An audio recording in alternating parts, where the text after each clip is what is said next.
Yeah, today, what I want to talk about has to do with the way our leaders they take things for granted, take laws for granted, make them they do things they not they shake, they don't fear the laws, they don't respect the laws. They feel say they fit thief the whole money from Nigeria, and nothing anybody fit do them because they above the laws as far as they get all the money when they Nigeria in their pocket. That's why they go other countries, they'll go behave the same way that they behave for Nigeria. The little they'll feel go commit fraud in other countries and nothing will happen. Believe say anything they do, nothing they happen. They'll come forget say they don't perform for Nigeria. They'll go to that country go perform. Just like our former governor, James Ibori, what happened to him when he came to UK. Ended up himself in the prison after allegation of money laundering and looting from Delta State, another accusation where they get against him. Ended up forfeiting millions of pounds. That one not today. What about the recent one? Senator Ekweremadu, a well-known senator, deputy senator for that matter, we know the law, ended up involving trying to traffic human organ, traffic somebody from Nigeria to UK to go harvest his organ. Now it don't end up for Ojete. Him, his wife, and the doctor involved, they are all in Jete now. If you say, they fit get around the law. That's why I always tell people, they say practice begins at home. Or whatever they do every day, before you know it, it don't become part of you. You can't forget, say, if they do one thing, it can become part of you. When you continue to lie, believe say your lie not true. You will come to a point, you go to lie, you go to feel not true, they talk. That's what's happening to our leaders. So all these things that they do, thinking that they do us, the masses, now they say that they do too. If Ekweremadu, as a man of law, I don't need that position, being in power for a long time in Nigeria, if they come up with positive development in Nigeria, considering all those wealth, all those houses when they use money to buy, looted funds from Nigerian economy, all those ones we don't confiscate today. If he was able to say get Nigeria at heart, think of how to put at least one good health center for Nigeria. We say now for a standard health center, if it stand any country's health center, when you get everything. If you not go UK to go invest somebody's organ, if you say they get money, they fit go any country, they know where they fit go anywhere, they can afford it with looted funds. But it's not always like that. Yes, you get your money, but you're not above the law. If you say they put a good hospital for this country today, if you not take those risks to go do for UK, maybe they for not cash out, maybe they for harvest the boy's organ by now. Unfortunate person we they want to take advantage of because he's poor. What about our leaders, our president, when they come UK for health check and the treatment? Those money they take, they come UK or they go America, wherever they go. If they put them into Nigeria, they go open a good hospital for the masses, for themselves and their family, instead of looting our fund to come and give to the Western world. Looted funds stock in Western world. They enrich other economy. They defraud their own economy. Look at Nigeria today. We have nothing to show. Not even a good judiciary. Where all these things take us to? Imprisonment of our leaders. Our so-called leaders that are not worthy of being called a leader. Where Ekweremadu now is in the prison. Video go follow up. We're gonna watch. And tell me what you think about them. And thank you. $680,000 and had paid a deposit for a $20 million plane when his official salary was just $25,000 a year. James Ibori, the former governor of Delta State, admits he stole hundreds of millions of dollars from public coffers to fund his lifestyle of extraordinary luxury and opulence. Back home, the impact of Ibori's corrupt practices are evident. The feeling is that Ibori's stolen loot could have been used for much needed development. Transportation. Take education, one of the most underfunded sectors in Delta State. This school has 160 students working out of 6 bedrooms in a rented house. There's no electricity, no water, and hardly any teaching aids. Despite the fact that on paper, Delta State is one of Nigeria's richest, as one of its... Now listen to Ekweremadu's sentencing. And Dr. Beatrice Ekweremadu, you can remain sitting for the moment. You have each been convicted of conspiracy to commit an offence of human trafficking. You brought a young man to London to exploit him. The exploitation was the proposed donation of a kidney for reward. The reward was to be the payment of money and a chance to work in the United Kingdom. People trafficking across international borders for the harvesting of human organs is a form of slavery. It treats human beings and their body parts as commodities to be bought and sold. It is a trade that preys on poverty and misery and desperation. The evidence shows that those who are impoverished, often living in multi-dimensional poverty, desperate for a better life, and ignorant of the true risks, are sometimes willing to donate their organs for money or the chance to work in the UK. Significant risks attached to such donation without proper aftercare. You each played a part in that despicable trade. You, Abina Abeta, underwent a kidney transplant at the Royal Free Hospital in London in 2021. You said that you and your donor were cousins. That was a lie. The clinicians at the Royal Free and the independent assessors at the Human Tissue Authority were taken in by your lie. They believed that the donor was acting altruistically as a good Samaritan. The transplant went ahead. There is no evidence that the donor has been given the necessary aftercare. It is not necessary for me to make a finding as to whether you exploited the donor.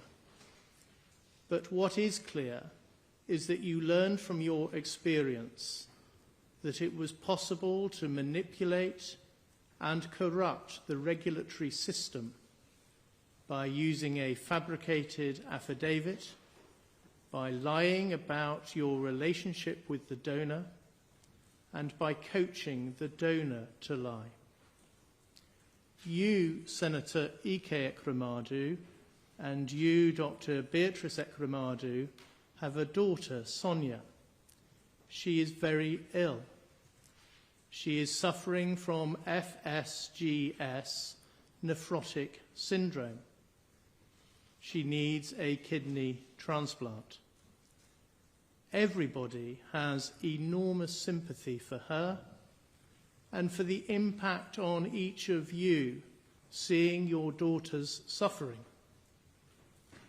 Sonia's uncle, Diwe Ekweremadu, knew Abina Abeta from medical school. He got in touch.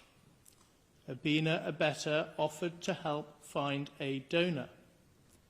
A possible donor was identified. By law, his name may not be published. I will call him C. C grew up in a village where he had no electricity or running water. He left school at the age of 15, and he went to Lagos, where he sold phone accessories from a wheelbarrow in a market. He was earning about 3,500 naira a day, the equivalent of just £7. Tests in Nigeria showed that his blood group was the same as Sonia. He agreed to come to the UK. I am sure that he did not at any point agree to donate a kidney to Sonia altruistically. There was no reason why he should do so. He was not related to your family. He did not know Sonia or any other member of your family. Nothing was put in place to secure his future healthcare needs if he donated a kidney. The wealth and power inequality and disparity between you and C could not be more marked. You, Ike Ekremadu, are a senator in Nigeria's National Assembly. You have held high political office. You had many staff, including domestic staff, maids, chefs, and drivers. You own multiple properties around the globe. There is evidence of as many as 40. More than £400,000 went into your bank account over a 6-month period. By contrast, C was unable to afford a £25 fare to travel from Lagos to Abuja. You each conspired together to bring C to the UK in order to exploit him. You all knew that was unlawful. You, Ike Ekremadu, had been part of the legislature that had introduced the law that made that conduct a criminal offence in Nigeria. You, Abina Abeta, secured the visa. You did so by telling a lie that C and Sonia were cousins, the same lie that you had told in respect of you and your donor. You also secured a fabricated affidavit testifying to their relationship as cousins, just as you had done for your transplant. You asked the Ekremadu family to pay C a fee of 3.5 million naira. The jury rejected your account that the fee was for his loss of earnings. The fee was paid by you, Ike Ekremadu. The jury rejected your account that you knew the fee was a scam and that no reward would ever be paid to C. The evidence suggests that a corrupt relationship was established with a member of Royal Free staff, an interpreter who agreed to help with, quotes, coaching the boy, end quotes, and to provide the, quotes, relevant interpretation, end quotes. You, Ike Ekremadu, were instrumental in establishing and controlling that corrupt relationship. The clinicians at the Royal Free Hospital once again believed the untruthful account that the donor and recipient were cousins. There was, however, a concern about the risk to C given his age and his ethnicity. After the doctors interviewed him, they were concerned that he was not sufficiently mature and motivated to be an organ donor. This time, the transplant was not approved. There was no report to the safeguarding team and no report to the police despite the indicators that the donor was a victim of trafficking. Those indicators included the tenuous nature of the relationship between C and Sonia, the limited evidence to support that relationship, and C's clear lack of understanding about the process, and also his reaction to being told that he was at the hospital to discuss a kidney donation. In the course of the trial, Hugh Davis KC suggested that a lesson to be learned from this case is that clinicians must be alive to the risk of trafficking and report cases like this when concerns arise. I entirely agree. After the decision had been made that the transplant would not go ahead, there was a sinister development. A consultant nephrologist and another man examined C at the place where he was being kept. It is not necessary to make a finding as to the true purpose of that examination, but it is easy to understand why C believed that he was going to be taken back to Nigeria for the transplant to be conducted there. On the 3rd of May, when C was due to return to Nigeria, he ran away. He spent 2 nights sleeping rough. On the 5th of May, exactly a year ago, he attended Staines police station. There he saw Sonia Nicholas, a police inquiry officer, and Detective Constable Hannah Paisley. As a result of them carefully listening to C, it was recognised that he might be a victim of trafficking.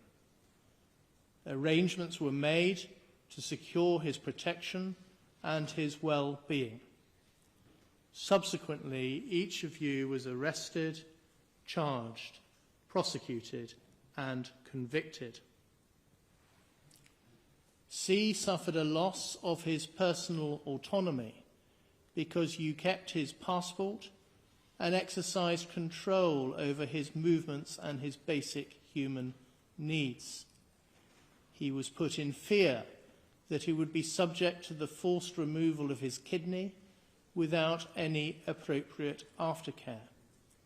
Now he is scared to return home to Nigeria. As he puts it, he is having to start his life again. I considered that a substantial compensation order might well be appropriate for the loss and damage he has been caused by your conduct. I asked the Crown to inquire as to C's attitude towards such an order. That is because, in some cases, victims of crime do not want compensation from the offender, and an award of compensation might even risk causing further distress. A police officer carefully explained the meaning, reason, and purpose of a compensation order to C. He immediately responded that he did not wish to entertain compensation. The officer says, quotes, "C spoke with moral conviction. Despite understanding the material benefit receiving compensation may have for him, he adamantly said he did not need or want anything from the bad people. He no longer wants them to have any involvement with him in any capacity, irrespective of the financial benefit he stood to make. C said that he wanted to put this entire ordeal behind him and move on with his life. He believes this to be the right and fair thing to do." End quotes. 2 days later, the officer spoke to C again. He remained, quotes, "resolute with his decision regarding compensation and insisted he had not and did not wish to change his mind on the subject." End quotes. Of course, I respect C's views. In the circumstances, it is not appropriate to make a compensation order. The Crown seek an order for costs under Section 18 of the Prosecution of Offences Act 1985. I adjourn that application and will make directions for its determination. In the case of each of you, I impose the statutory surcharge order in the sum of £190. In each of your cases, the offence you committed is so serious that neither a fine nor a community sentence can be justified. A life sentence is not appropriate, and I do not consider that you are dangerous so as to merit the imposition of an extended sentence. Accordingly, in each case I pass a determinate custodial sentence with the shortest term that is commensurate with the seriousness of the offence, taking account of the aggravating and mitigating features. You will each serve part of the sentence in custody before being released on licence. When you are released, you will be on licence until the end of your sentence. You must comply with the terms of the licence and commit no further offences. Otherwise, you will be liable to serve a further period in custody. The disclosure and barring service will include each of you in the lists of those who are barred from working with vulnerable adults or children. You may ask the service to be removed from the lists. The Sentencing Council has published guidelines for offences of human trafficking, contrary to Section 2 of the Modern Slavery Act 2015. You have each been convicted of conspiracy to commit that offence. The offence that you committed is closely related to the guideline offence. I reject the defence submissions that the guidelines are not apt to cover this particular form of trafficking. I have close regard to the guidelines. I turn to the question of harm. The transplant did not go ahead, but you each intended that it should go ahead, and you each intended the harm to the donor that would result, and which was eminently foreseeable. The donor would have faced invasive surgery with a small but still possible risk of death. He would have faced spending the rest of his life with only one kidney and without any funding for the required aftercare. He would have faced an increased risk of early onset raised blood pressure and of developing chronic kidney disease later in life, as well as a lifetime risk of needing dialysis himself or even a kidney transplant. He was at an increased risk because of his young age and his ethnicity. The removal of a kidney amounts to serious physical harm, which has a substantial and long-term effect. Even if C had known that he was going to donate a kidney, I am sure that the risks had not been properly explained to him before he was brought to the UK. He was deceived and pressurised into donating a kidney. I reject the defence assertions that he consented in any meaningful sense. I am sure that he did not. There has been a substantial and long-term adverse impact on his daily life.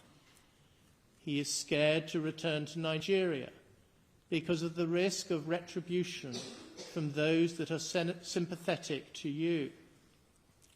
He lives a solitary existence and is separated from his life, his friends and his family as a direct result of this offence. This all amounts to Category 2 harm, within the meaning of the Sentencing Council's guidelines. I do not accept the Crown's submission that the nature and extent of the harm justifies a movement to Category 1.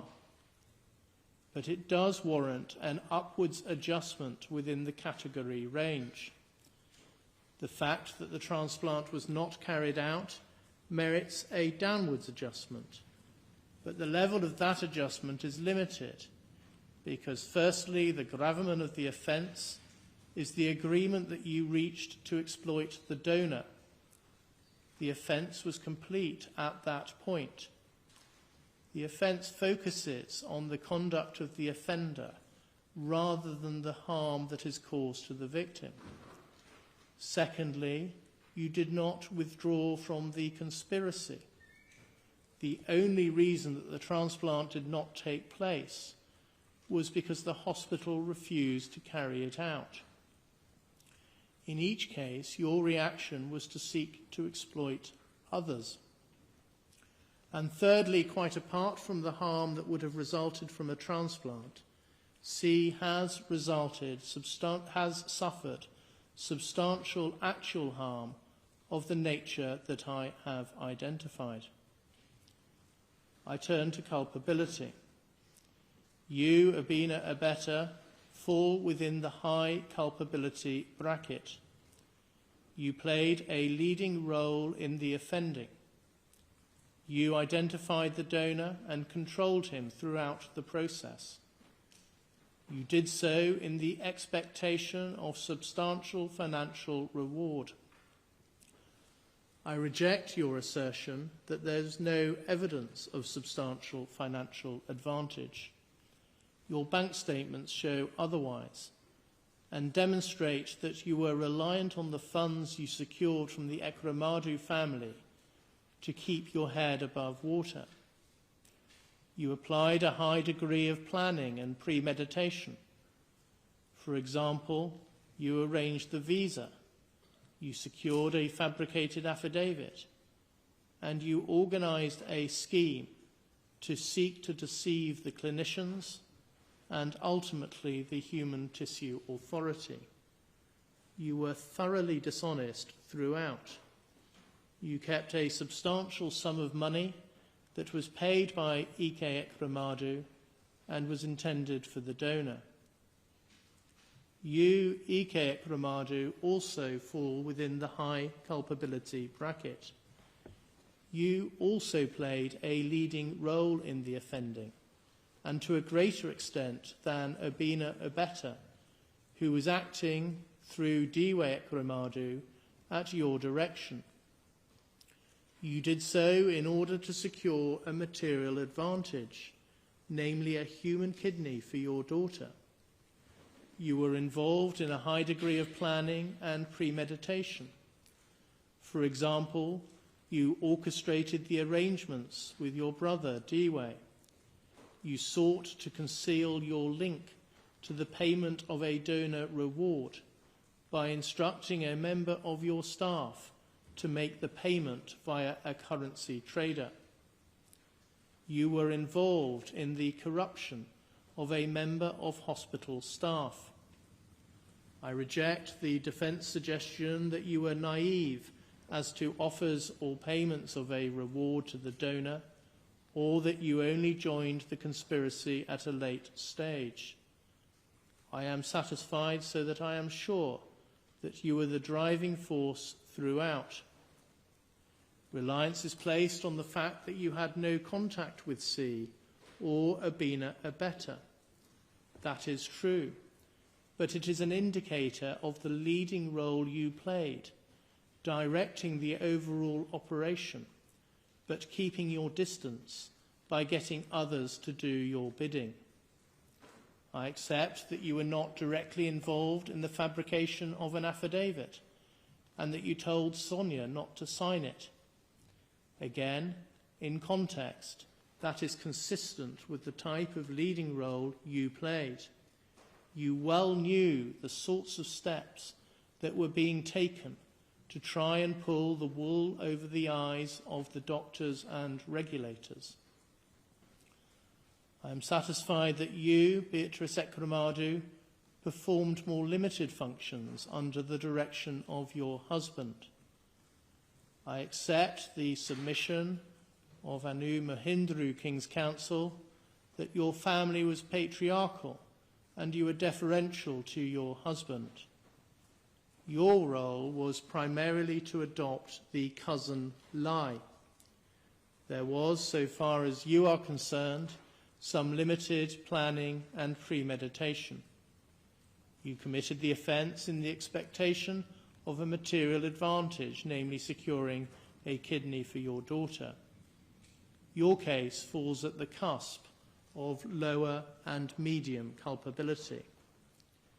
Before allowing for aggravating and mitigating factors, the applicable starting points are custodial sentences of 10 years in the case of Abina Abeta, 10 years and 6 months in the case of Ike Ekremadu, and 6 years in the case of Beatrice Ekremadu. Abina Abeta, stand up, please. There are aggravating features in your case. You deliberately targeted a victim who was particularly vulnerable due to his young age, his isolation from his immediate family, and his poverty. After the conspiracy to exploit C was thwarted, you continued to try and find another person to be exploited in the same way. As against that, you have no previous convictions, and you are a person of good character. I accept that you have done much good work as a medical doctor. You also have your own serious medical condition, as someone who has himself undergone a kidney transplant. I've taken account of the medical evidence. That does not suggest that your condition cannot be adequately managed in custody. I consider that the mitigating and aggravating factors are in balance. I sentence you to 10 years imprisonment, subject to allowing for the time for which you have been remanded in custody. You will spend 2/3 of that time in custody and will then be on licence until the end of your sentence. You can sit down, please. Senator Ike Ekremadu, stand up, please. There are substantial aggravating features in your case. You knew that the donor was vulnerable because of his young age and his poverty. You had a profound understanding of the impact of poverty because of the work you have done for the ECOA Foundation. You gave direct instructions to ensure that tight control was exercised over C. Once the transplant did not go ahead, you immediately sought to find another person to be exploited in the same way, rapidly managing to identify several potential candidates. As against that, you have your own ongoing health problems. You have no previous convictions and were a person of good character. I accept Mr. Hicks KC's description of you as having exceptionally positive good character, and that your conviction represents a very substantial fall from grace. You set up the ECOA Foundation and have funded that organisation, which undertakes a very great deal of valuable charitable work to help those living in poverty in Nigeria. At trial, there was a great deal of character witness testimony, including from Archbishop Emmanuel Chukwuma, the Archbishop for the Diocese of Enugu. I have been provided with a bundle of 51 pages of character statements for the purpose of sentencing. I have read all of them. They include statements from a former president of Nigeria, the current president of the Senate, the Bishop of Enugu, the Attorney General and the Chief Law Officer of Nigeria, and the Speaker of the House of Representatives. That evidence speaks to your role in helping to establish and maintain democracy in Nigeria, and also as an international peacemaker. The evidence also includes moving pleas advanced by some of those who have benefited from your generosity and good works, and also a moving statement from your daughter, Sonia. I take all of that into account. It amounts to substantial mitigation. You were motivated by the despair of your daughter's very serious illness. The weight to be attached to that factor is limited by reason of the fact that, as you recognised in your evidence, you could have sought a genuinely altruistic donation, including from a family member, albeit not Sonia's immediate siblings. After taking account of the aggravating and mitigating factors in your case, I impose a sentence of 9 years and 8 months imprisonment. Subject to allowing for the time which you have spent remanded in custody, you will serve 2/3 of the sentence in custody and will be on licence thereafter for the rest of the sentence. You can sit down. Dr. Beatrice Ekramadi, would you stand up, please? In your case, I adopt a starting point of 6 years custody. I do not consider that the aggravating factors that are present in the case of your co-defendants apply to you. You were not directly involved in the identification of the donor, and the evidence does not show that you were directly involved in the attempts to identify a further donor after the transplant did not go ahead. I take account of all the mitigating features that Mr. Mahindra KC has identified, and the content of the thorough and helpful pre-sentence report prepared by Jessica Stephen of the Probation Service. You are a person of good character. You helped set up the ECOA Foundation with your husband, and you have been closely involved with its important charitable work. Much of the character evidence I have read applies also to you. You were also motivated by the desperate plight of your daughter and by maternal love. Further, in your case, I accept that although Sonia is an adult, you have substantial caring responsibilities towards her. Your incarceration will have a significant impact on her, in that she will no longer be able to rely on your presence as a source of care and support. Having regard to those factors, I impose a sentence of 4 years and 6 months imprisonment. You have spent 234 days on an electronically monitored curfew between 9 p.m. and 7 a.m. I specify that the credit period for the purposes of Section 240A of the Criminal Justice Act 2003 is 117 days.